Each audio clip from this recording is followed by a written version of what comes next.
Hi everyone, welcome to my channel. Thank you for joining me today. This is Daisy right here. So today we are going to be talking about how to write your GCUB scholarship essay as an international student or as a resident living in Brazil willing to apply for the GCUB scholarship. Okay, so without wasting much time, I'm sorry I might look a little bit restless. I'm just coming back from Portuguese class, so I just decided to quickly make this video because I see that a lot of people are or might be confused about the questions being asked to answer for the essays required for the scholarship program. Okay, so I'm here today to break down. I'm here, to break the whole explanation down to the most simplest level so that people can understand what to do if actually you don't know what to do. So that is why I am here today. I just felt the need to make this video. I don't think I'm ready for it, but because I feel that a lot of people are confused, judging from the way people ask me questions about the essays, it shows me that a lot of people are confused and don't know what to do when it comes to writing the essay, how to articulate the ideas, how to put it down, how to bring the ideas together to say, this is what I'm supposed to write here, this is what I'm supposed to write here. So there's a lot of confusion going on right now for a lot of people, and I'm here today to break it down so you can understand as much as possible. So GCUB scholarship essay, there are two essays you're supposed to write. You're expected to write two essays when it comes to the GCUB scholarship program requirements. Okay, essay 1 entails that. The first thing that is mentioned there in essay 1, there's essay 1, there's essay 2. In essay 1, you are expected to talk about or write about your academic expectations. What does that mean? It simply means, what do you expect to learn in that course that you have chosen? For example, if you have chosen to study literature, what do you expect to learn in that literature? Why did you choose literature? What do you want to learn? What do you want to know? What are the academical knowledge you want to gain from studying literature? It's that simple. Okay, as I'm talking, you can write some points down so that will help you not forget the points I'm giving, to make it easier for you to compare the question and the possible answer when you're writing. So the next thing that was asked is, they said academic expectations and interest. What are you interested in doing with that knowledge? When you're done learning while you're learning, or when you're done learning your literature, master's in literature, PhD in literature, what is your interest? What are you interested in using that knowledge to achieve? Do you want to improve something somewhere in your home country? Do you want to, is it for the betterment of yourself? Is it because you want to build yourself to be able to attain a particular height or position in life? What is your exact interest? That is the question. What do you want to use that knowledge to do, to achieve after, acquiring knowledge based on your course, which is Masters in Literature? Okay, so what is your interest? What do you want to do with the knowledge? What do you want to do with what you have learned in school? Okay, is that understandable? So that is that. So academic expectations and interest, that is done. Now the next one is professional expectations. What does this mean? This simply means what is expected of you to have known professionally after you have studied. Okay, when you're done studying, it is expected for you to be professional, right?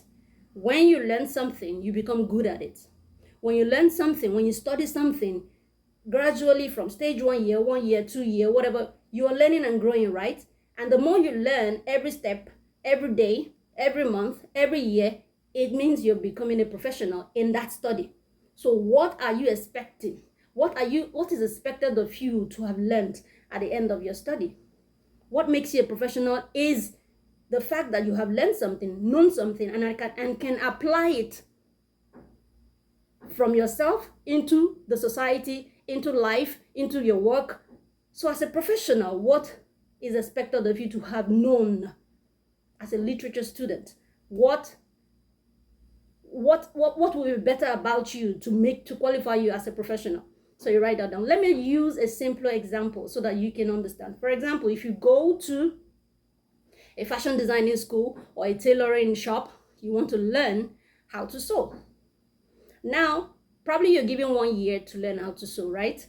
You went to maybe a nearby shop in your area, or you want to learn to be a mechanic the way we do it in Nigeria.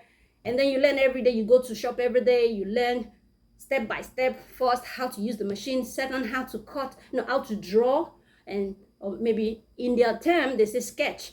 Then next, you learn how to cut. Next, you learn how to put the clothes together, to sew them together. Next, you learn how to design clothes. So as you're learning, you're becoming a professional, right? So you tell yourself, I expect to have known how to cut, known how to sew, known how to sketch, known how to design, known how to, So those things you learn makes you gradually a professional. Then when you get your work experience, it now makes you a perfect professional. But they're asking you, what are your professional expectations? I expect to be able to learn how to draw as a person learning tailoring. I expect to be able to know how to sketch. I expect to be able to know how to cut. I expect to be able to know how to design. I expect to be able to know how to use the machine. I expect to be able to know how to sew. I expect to be able to know how to put the thread in the machine. So these are what qualifies you to become a professional in that field. That is your professional expectation. You expect to be this, you expect to be that in that thing you are studying. Do you understand? If you don't understand, put your questions in the comment section below. I will definitely respond to you. So next stage, this is in essay 1. Let's not forget the scope of what we're talking about now. So now they're asking, the next stage in essay 1 is prospects upon the return to your home country. After you have studied academically, you expect yourself academically to know this and this and this and this while you're studying. And then next, they say, what is your interest? What do you want to use that knowledge to do? And then next, they say, what is your professional expectation? What do you expect to have learned after all that time in school? That is your professional expectation. And next, then after you've learned, after you've studied, you've known so much, you've learned how to cut, sew, draw, put, use the machine, put the thread in the machine. After you've learned all that, what do you want to use that thing to do upon your return back home? When you go back home, what do you want to achieve? What do you want to develop with that knowledge you have? What do you want to develop in your home country? What do you want to use it for? Do you want to use it to get a job in so? Do you want to use it to be a managing director in so? Do you want to use it to be an economics? Do you want to use it to be a literature lecturer? Do you want to use it to develop something, one thing or the other in your home country? What do you want to use that professionalism that you have acquired through learning that course? What do you want to use it to achieve in your home country? That is your prospect upon returning to your home country. Achieving something with the knowledge gained from a Brazilian university, what do you want to use it to do back home? It's that simple. And so that ends essay 1. Okay, so and you're expected to write, minimum of 1,000 words. It shouldn't pass 1,000, okay? You can use your laptop or your phone to check the number of words you are typing, okay? So it doesn't exceed. It can be in between 1 to 990, whatever, but it shouldn't pass 1,000, okay? And anyway, so let's move into essay 2. Now, essay 2 says, now the first thing in essay 2 is justification of the program selected. Why did you select the program? If you love accounting so much, you love literature so much, you love economics so much, you love agriculture so much, and you've chosen it as a course to study, why? Now you have to justify to the reader or to the lecturer why you have chosen that course. I chose it because I want to learn this. I chose it because I want to know that. I chose it because at the end of my program, this is what I want to use it to achieve. You have to be able to show them that there is a solid reason behind you choosing that course. What do you love about the course? What do you want to learn in the course? And what do you want to use the knowledge gained from that course to do? What do you want to use it to develop? What do you want to use it to achieve at the end of your learning? So it's that simple. So you have to justify these things in your writing. Justify why you chose the course. There must be a reason why we go into anything we do in life, right? We don't just wake up and say, oh, I want to be a carpenter. Why? There must be a reason, and you have to justify. Oh, is it because you love nails? You love the idea of heating or cutting the wood. You love the idea of putting things together. You love the idea of building. That is a justification for wanting to be a carpenter. Or you love to build. Oh, I love to mix cement.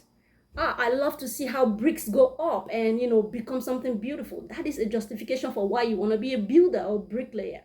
So you have to be able to tell the reader or the lecturer or the examiner why, you've decided to study the course you have chosen.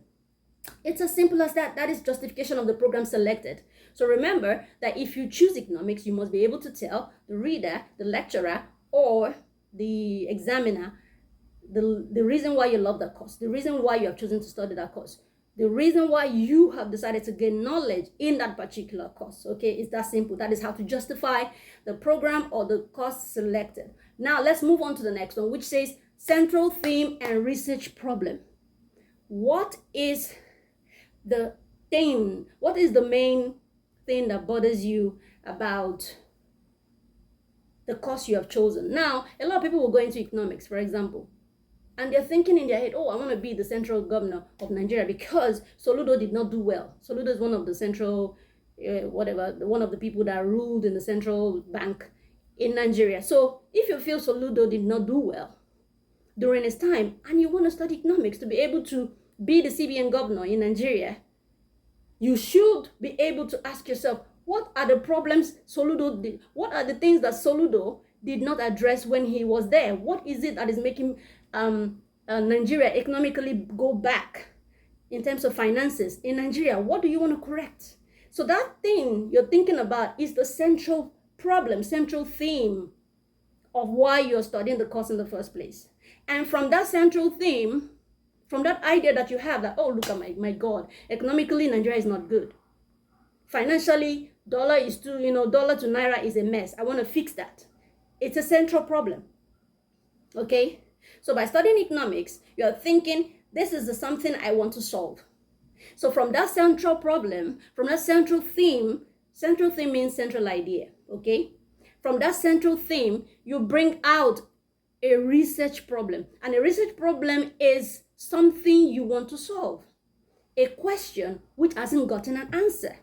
And that is why we go on research. There is always a question unanswered. That is why we research. By the time we research, we want to solve a problem, and that is why we are researching. That is why we are putting one or two things together to make sure that we come about a solution for that problem. So from your central theme, which is economically, Nigeria is not okay when it comes to finances. I want to fix this, that in our financial system. That is a central theme, central idea. From that central theme, what is your research question? Now you bring out a research question. And don't forget that a research question also means research problem. It is a problem that you want to solve. A problem you have seen that has no answer yet, and you want to go on a research to bring about a solution to that problem. So for example, how can you bring out a research question or a research problem out of your central theme? So like I was saying, now you have identified as your central theme or central idea that the value of naira is really going down. That is your central theme. That is what gives you headache, right, about the financial sector in Nigeria. So now from that central idea, central idea or central theme, you want to, okay, then what is the research question? What am I embarking on? What am I looking at to solve? What is my research question or research problem? Remember, the research question and research problem, they are the same thing. So don't forget that we already have a central theme which says, oh my God, naira is falling. Naira is losing value so fast, so seriously. I want to fix this. I want to do something.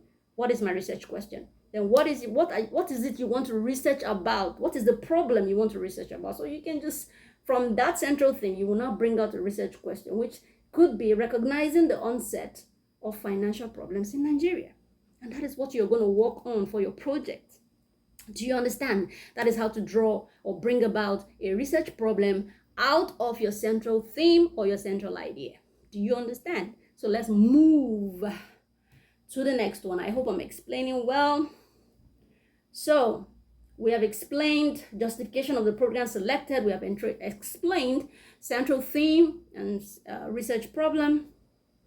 Then the next one is delimitation and justification of the object of study. What does that mean? Delimitation and justification of object of study. Now, delimitation means the areas in which you plan to focus your research on. For example, yes, we know you are going to be carrying out the research in Nigeria, right? We already know that. So what are the regions or states in Nigeria you intend to focus on? For example, it could be Lagos. You can choose to just, choose a particular state, or maybe a region in the state. It might even be Makoko, Lagos, Makoko in Lagos, Texas in America. Do you understand? So, or it can even be Texas, Nigeria. Or it can be Texas and one other country. I'm just saying, for example, I'm just using Texas, but now we're talking Nigeria, we're focusing Nigeria because they expect you to do everything revolving Nigeria, because they're expecting you to go back home, and that's the region, that's the country you're going back to develop with your knowledge, right? So it just simply focuses. Delimitation means the area in which you want to focus your research on. Now you've discovered that you want to solve financial problems in Nigeria from your central theme. Now you bring about a research problem, and that research problem, you want to solve it. You want to go on a research in Nigeria. Where in Nigeria? Is it Lagos, Ogun State, Ibadan? It could be 3, it could be 4, it could be 5 places. It could even be 1. So that is delimitation, areas in which you choose or you decide to focus your research on in the country or place you've decided to do your research. So that is delimitation. Now, they said delimitation and justification of the object of study. Why did you choose those areas? Why? If it's in agriculture, for example, if I'm talking about agriculture, I'll talk about places like Kaduna, Katsina, Jigawa, all those places, because those are the central places for farming in Nigeria. If I'm talking about agriculture, my delimitation, areas of concentration in Nigeria will be in the northern states. Why? Because the northern state in Nigeria is the food basket of Nigeria. That is where we have all our food coming from. Most of what we have comes from the northern states. So I will base my research on the northern states of Nigeria. So I will select a few places, regions, where I would want to focus on as my delimitation area of research. And then justifying why I have chosen Jigawa, Kano, and all the states. It is because that is where we have food production the most in Nigeria. And furthermore, that is where we have our agricultural produce from that feeds most of Nigerians. That is where the problem research will start from, because we have everything for food production there. It means most of the problems will be there, right? So I have justified why I want to talk about that area, region, state as my delimitation, as my area of concentration. Do you understand? I'm justifying it by telling you that is the breadbasket of Nigeria, those regions. That is where we have everything. Most of the things we eat in Nigeria, that is where it comes from. That is justification.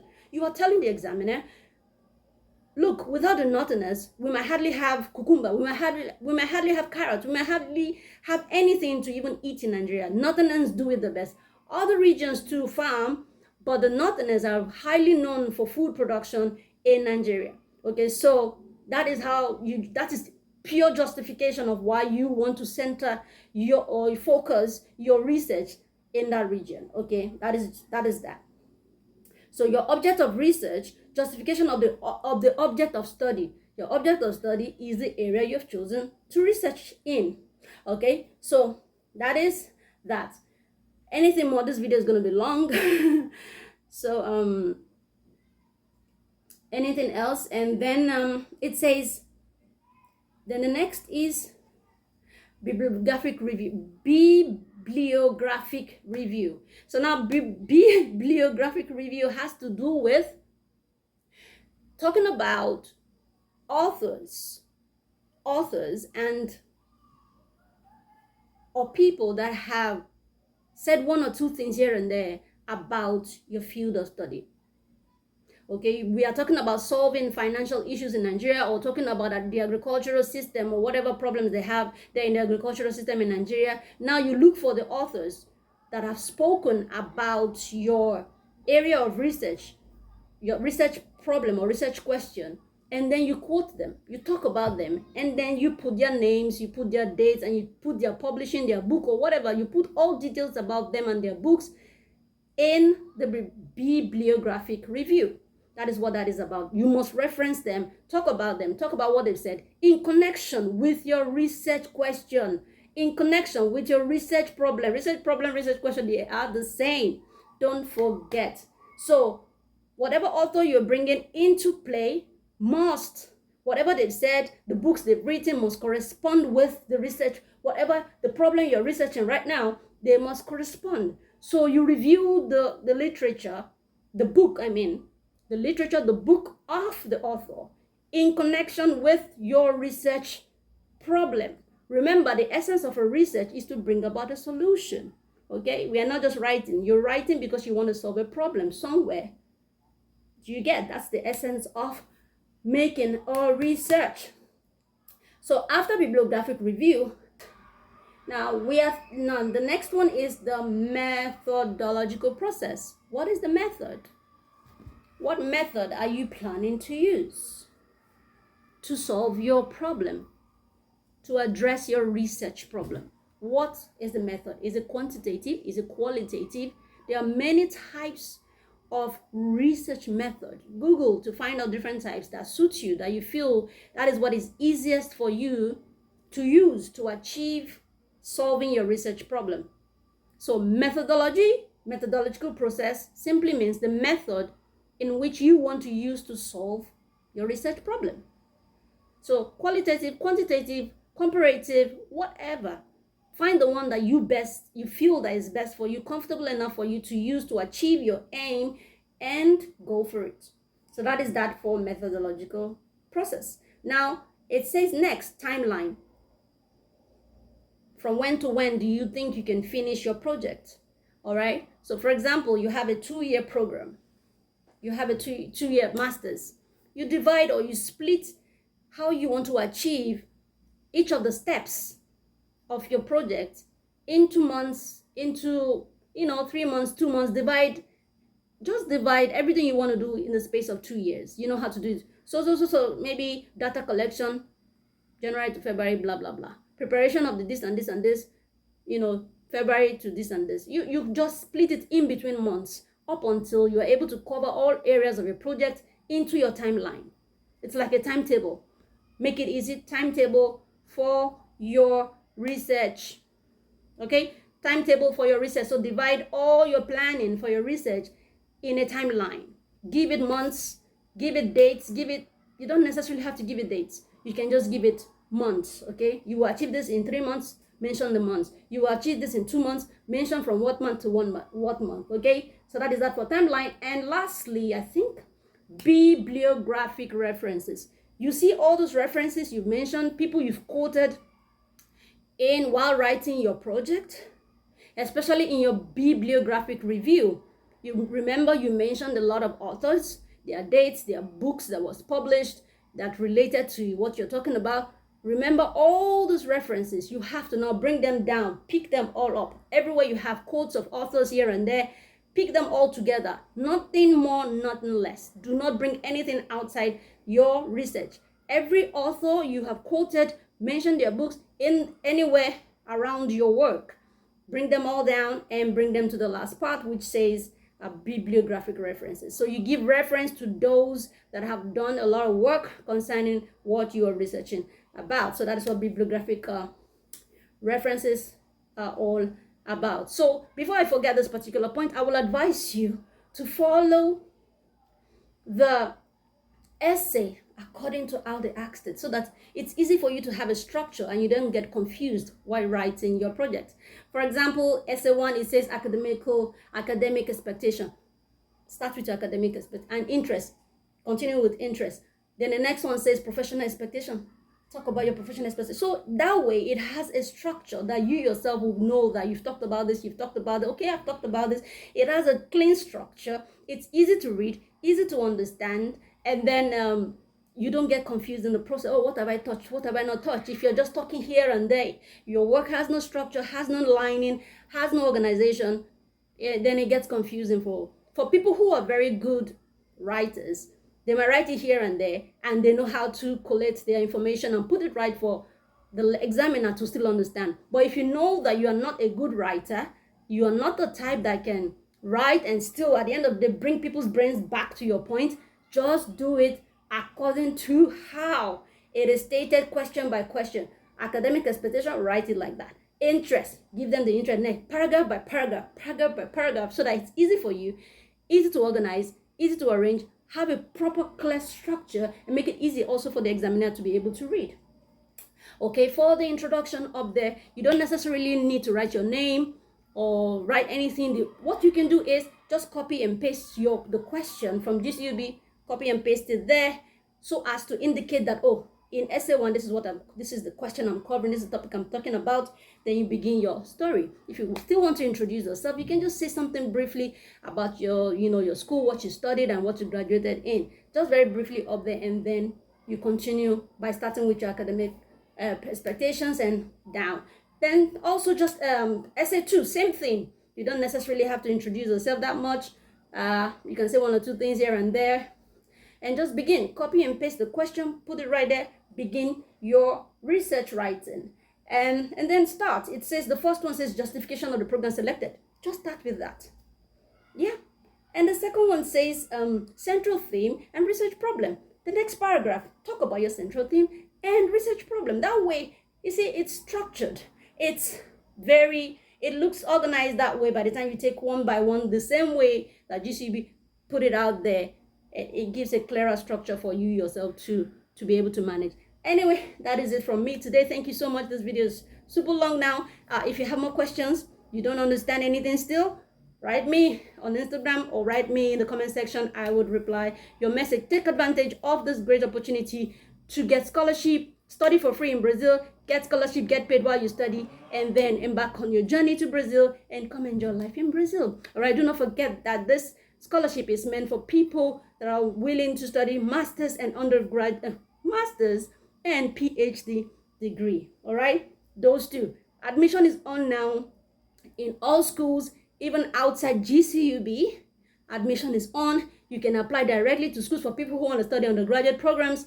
You can apply directly to schools by yourself. You will still study for free. You might not get scholarship. You might also get scholarship, but you will still study for free. But if you go through GCUB, Masters, PhD, you're selected based on your maybe essays, then you will be able to study for free and also get paid monthly. Okay, so thank you so much.